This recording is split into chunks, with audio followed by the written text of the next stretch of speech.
Hello everyone, my name is Andrew. Today we continue learning JavaScript, and today I'll tell you 5 JavaScript problems that you may have in your projects. So let's start. A lot of people say that JavaScript is a lost language. There are so many inconsistencies, there are so many issues, problems, or unknown bugs that you can't really use JavaScript. But it's quite the opposite. If you know how to work with JavaScript and you know how to avoid those bugs, those things and those inconsistencies, then JavaScript is the perfect language for web development, for backend development, for front-end development, or for anything that would you like to do with it. And today I'll tell you 5 things or 5 reasons on why your JavaScript project may suck, or why your JavaScript code may suck. And before I start doing so, I want to say that in every programming language, there is a plus and a minus. There is a drawback and something that you want to use as a feature. So basically, any programming language or any piece of software or any engineering project has pluses and minuses. If we take C++, C++ allows us to control memory in any way that we want. But we can have memory leaks, we can have problems with memory, buffer overflows, and all that stuff.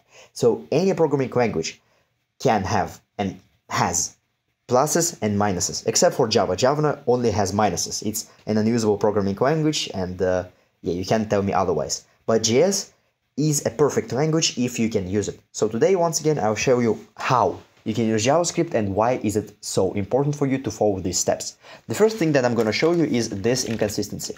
Console log now greater than 0, console log now is equal to 0, console log now is greater or equal to 0. So let's say node index.js. I'm gonna run this code and we can see the result. False, false, true. What does it mean? Now is not greater than 0, so it gives us false. Now is not equal to 0, so it gives us false. That means that now cannot be greater or equal to 0, because greater or equal implicitly says that it's either equal or greater than 0. But here's the thing.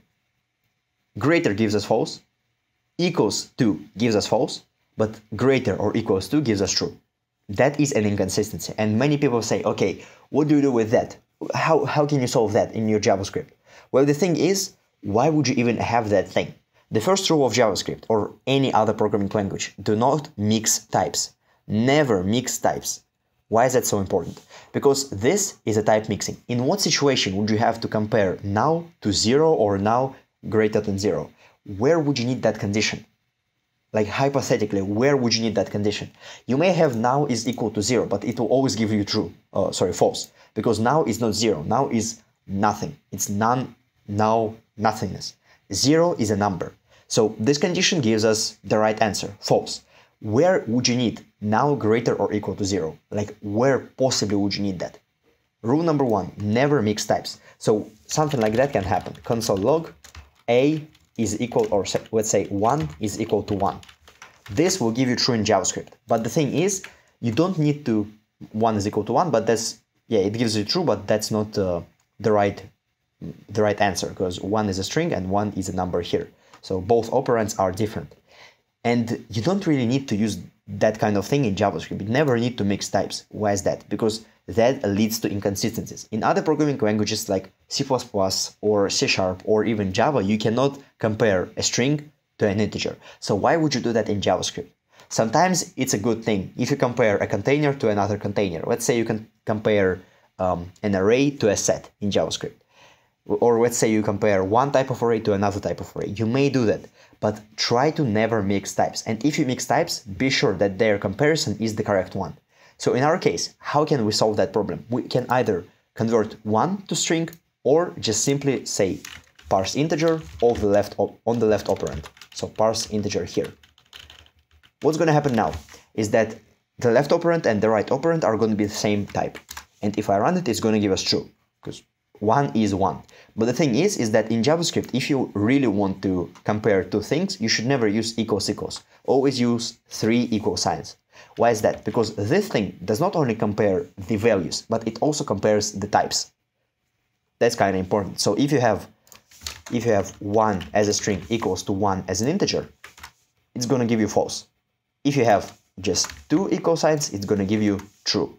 And that's an inconsistency. So in JavaScript, always use a triple equal sign, and whenever you want to use a negation, what you can do is use not equal equal. That is really, really important. And aside from that, never mix types. If you have a variable that is a string, never change it to an integer or to any other value. It's so important. The only thing that you can do is change your variable from one container to another, and still it's debatable. Because if you do that, if you change it from one value to another or from one type to another, of course you can change it to another value like A, B, C, D, E, but both of them are strings. If you change it to another type, there is a problem that you don't really know what your variable A contains. In inconsistency, you don't know what's happening in your code and what you can do about it. If you want to make a variable that contains another value, just name it as B. That's it. Or give it any other value. So create two variables instead of one. It's so easy. Never mix types. You can only mix types within containers. So if you have a set and an array, you can possibly mix types, but it's not advised either. So only mix types. Don't mix types when you can. That's it. Okay, that's rule number one. Rule number two, remove your dependencies. I always see that if you have a library in JavaScript or a module in JavaScript, an external module. So let's say npm install Axios. Axios is a library for HTTP calls. I always see something like that. We have a function, a sync function, create user. It accepts some username, let's say username and password, two variables, and then we say axios.post, I don't know, user.com, so https user.com/create, and then we provide username and password as an object. So what we do here is we make a post request to that website. That's it. But what is the problem here? The problem is that our Axios dependency is in a function called createUser. So let's say that you're working with React or Vue. If you use external dependencies in your components, that is really bad. Why is that? Because if you ever need to change Axios to something else, if you need to change Axios to just fetch function in JavaScript, or if you need to change Axios to some my HTTP module, so if you need to change the module itself, or if you ever need to change the logic of the module. So let's say that you need to add another header in your post request, or you need to do something with your data. So instead of doing just this, you need to add data something. So the most important thing that you want to get from my speech is that you always need to remove dependencies. And how would you do so? You can just create a new file or a new module, new library, anything that you want. New module, new package, new folder. Then you get all the values, or you get all the things that are related to the library from your index.js, from your components, from your, let's say, from your main file or from your main files, and put them in a separate file called api.js. Then what I do is I just copy this. In api.js, I export a sync function called create, or let's say make post request. And here I use Axios. I return it, return await, and let's say that we need to return the data. So const response and return response.data. And that's it. That's the only thing that I need to do. Of course, I need to pass my URL and my data.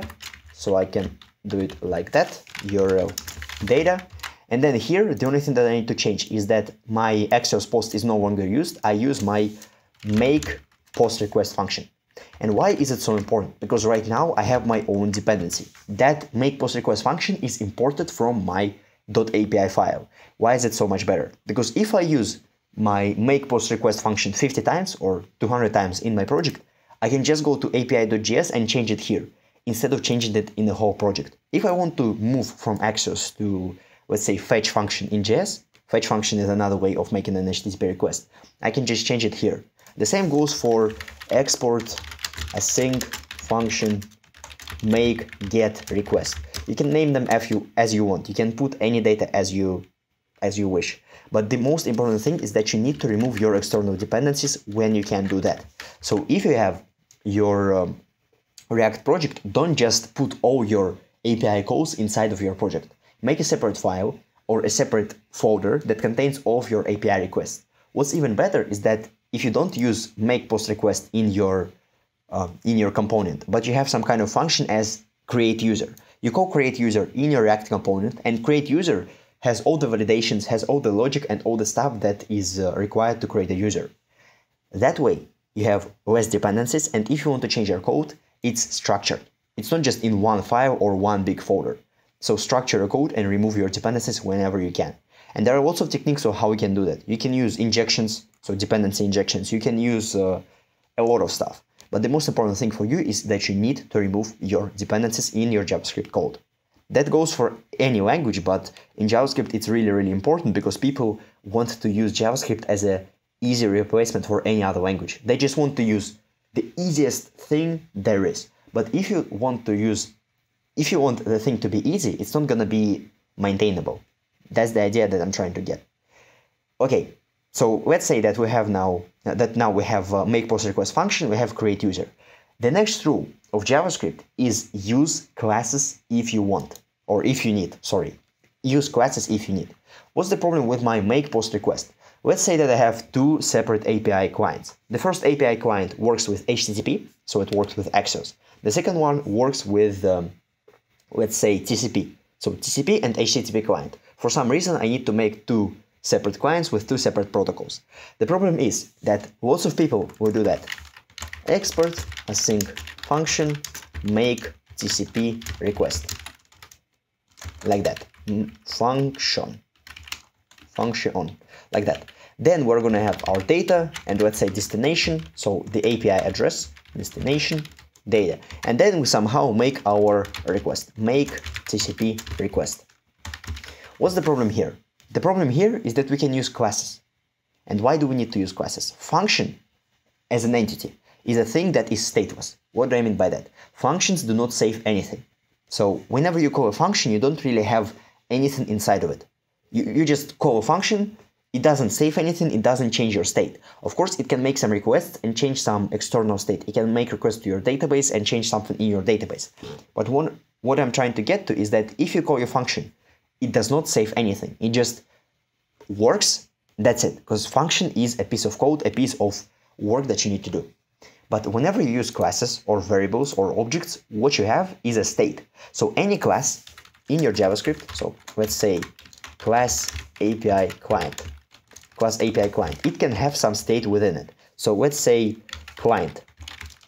Client is a variable, and that variable can be equal to Axios.Axios, for example. That is our state. What I can do next is save that state somewhere, or I can have something like a counter. Counter is how many requests we have done to our API. So what I can do is, instead of using make post request here, I can copy it, put it here, remove export, remove function, and then every time we make a new thing, we make a new request, I increase my counter, and I can use my client directly instead of Axios. That's it. So now every time I make a post request, my counter will be increased. That's just one simple example. Aside from that, whenever you use classes, so back to the TPC thing, whenever you use classes, you can not only save some values inside of your class, inside of your object. What you can do is you can use lots of patterns with your classes and objects, because most of the patterns in IT are built for object-oriented programming. So if you're working with singletons, if you're working with factories, if you're working with repositories, if you're working with units of works, if you're working with any other thing like strategy, lightweight, anything, any kind of thing. If you work with dependency injections, if you work with abstractions, if you work with lots of things, you can use classes. And one example here is that if you have two functions like make TCP request and then make post request, the problem is that we can't really change those functions in our code. But if I have one class which is called, let's say, export class based API client, that class, what it can do is it can have two functions, make request, or one function make request that has, let's say, destination and data inside of it. And then I can throw new error, function is not implemented, like that. And then what I can say in my API client is extends base API client. And base API client will work as an abstract class here. Why is that the case? Because make request can be thought of as an abstract function. You don't really have abstract functions or abstract classes in vanilla JavaScript, but every time someone wants to make requests from base API client, it's going to throw new error. Function is not implemented because that function does not have an implementation. It's just a placeholder. Then what we have in API client is that API client must have that function, make request, in order for it to work. So we have make request inside of our API client. And then what I can do is just copy it and put it to API TCP client or just TCP client. It doesn't really matter. TCP client extends base API client. And here we can make our request with some TCP. So let's say destination data. And here make TCP request. So let's say console log TCP request made. Why is it so important? Now that we have our abstract class here, we can use AP client and TCP client. We can interchange them.